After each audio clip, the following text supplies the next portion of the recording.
What's up guys? For today's video, ari naman kita liwat subong sa may San Columbano Retreat Center kay ma-attend ta subong seminar guys. So let's go! At maaga pa tayong gumising guys para maghanda na. Kasi kahit nandito lang si Mamaylan ang atinan natin na seminar, nandito lang i-held si Mamaylan pero malayo pa ang ating barangay. Kaya kailangan maaga pa tayong maghalin dito sa ating bahay. Kaya naglalakad-lakad ako dyan guys papunta sa may sasakyan ng tricycle at tumawid na ako dyan sa aming beach. Dito na tayo guys sa may cruising. Dito ako palaging nababantay ng tricycle kung aalis ako. Alangan naman sa bahay ako magbantay nga nandito naglalabay ang mga tricycle na di pasahe. At yan ang tricycle na sasakyan namin guys. Medyo malaki ang bag ko kasi doon ako tutulog guys at hindi na ako uuwi dito. Charot lang, uuwi pala pero hindi agad. At may hinihintay kami dyan guys at medyo napakadugay niya kaya iniwan namin kapag pinahintay ka iwanan mo bahala na siya. Char. At sa pila kami minuto na dalagan sa tricycle guys ay dumating na kami dito sa San Columbano Retreat Center. Malapit lang ito guys sa batang na pinapaliguan nila. Kaya kapag break time pwede tayong magtumbasaw doon.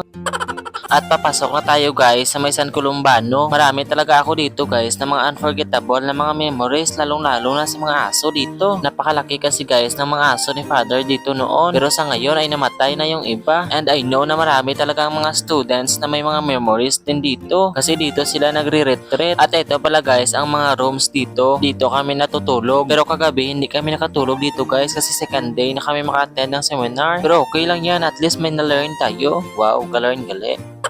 Kaya hindi pa man kami nakapamahaw halin guys, kaya pagdating namin dito ay namahaw kami. Kailangan talaga may unod ang ating tiyan para maka-absorb ang ating utak mamaya.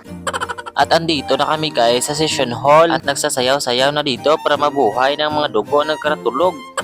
Kailangan talaga natin guys mag-exercise bago simulan ang ating discussion kaya para maganahan-ganahan man tayo na mamamati. At magpo-focus pala guys ang training natin ngayon sa leadership. Di pa kuno-kuno naman tayo dito na good leader. Kasi ang topic nila kahapon guys is IP rights or indigenous people's rights. Mga karapatan naming mga indigenous people ba kaya para hindi nyo kami madaog-daog. Char.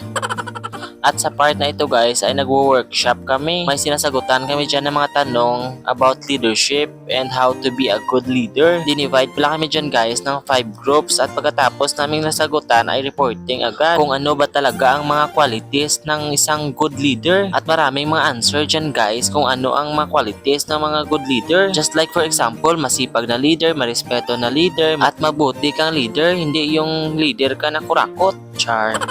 At sa part na yan ay nag-solidarity walk kami dyan. Pagkatapos namin dyan guys ay break time muna. At may nakahanda naman na pagkain. Hindi pa tayo natunawan sa pamahaw kanina. May pamahaw naman ulit. Kaya kumain kami dyan muna guys ng pagkain nila hinanda nila at juice. Pagkatapos namin kumain ay naglakad-lakad muna kami dito sa palibot at tambay-tambay patunaw-tunaw. Napakaganda ng paligid dito guys. Lahat ng makikita mo ay puro green. Lalo na sa ground. Napakaganda sa mata tingnan. At dumiritso ako dito guys sa may kilid sang suba. Nakabuting-buting pa kami dito noon kasama ng aking pinsan. Noong nag-a-assist pa kami sa mga nag-seminars dito. At nilagas pa kami dito sa mga aso ni Father. After ng 20 minutes na break guys ay bumalik na kami doon. Sana all 20 minutes lang ang break. Char.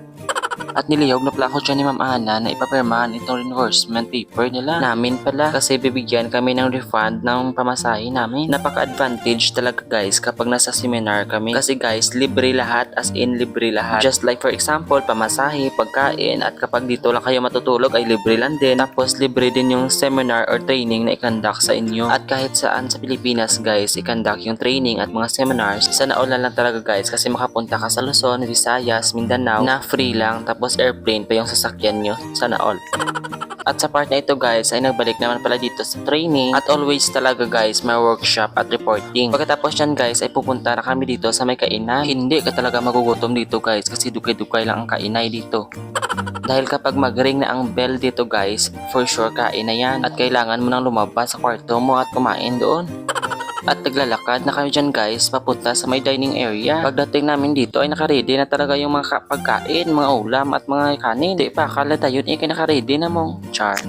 Pagkatapos namin kumain dyan guys ay tambay-tambay muna kami dito sa tuba at naglantaw-lantaw sa mga palibot. Napaka-peaceful talaga ang lugar na ito guys kasi maraming puno sa palibot at linong. Ang mga maingay lang dito ay yung mga bangka na lumalabay sa suba.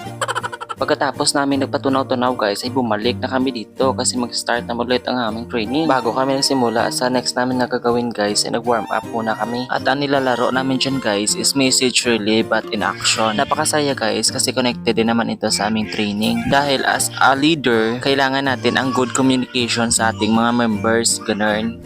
Pagkatapos ng nilalaro namin guys ay nag-continue na kami sa aming discussion. Pagkatapos ng discussion guys ay nag-closing remarks na kasi may mga pupuntahan pa ang mga speaker. Pagkatapos mag-closing remarks guys ay nag-picture-picture na kami kasama nila Doc at attorney. Sila yung mga speaker namin. Pagkaalis nila guys ay nag-stay muna kami dito para sa evaluation. Pagkatapos ng evaluation guys ay snacks naman namin sa hapon. Pauperting kainay namin dito guys, hindi ka talaga magugutom.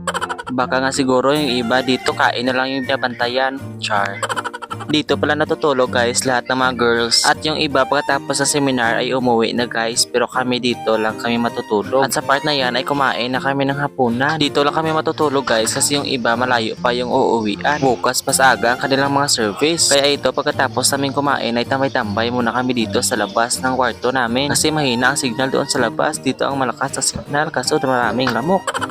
At hanggang dito lang ating video guys. Salamat sa panonood. Bye-bye!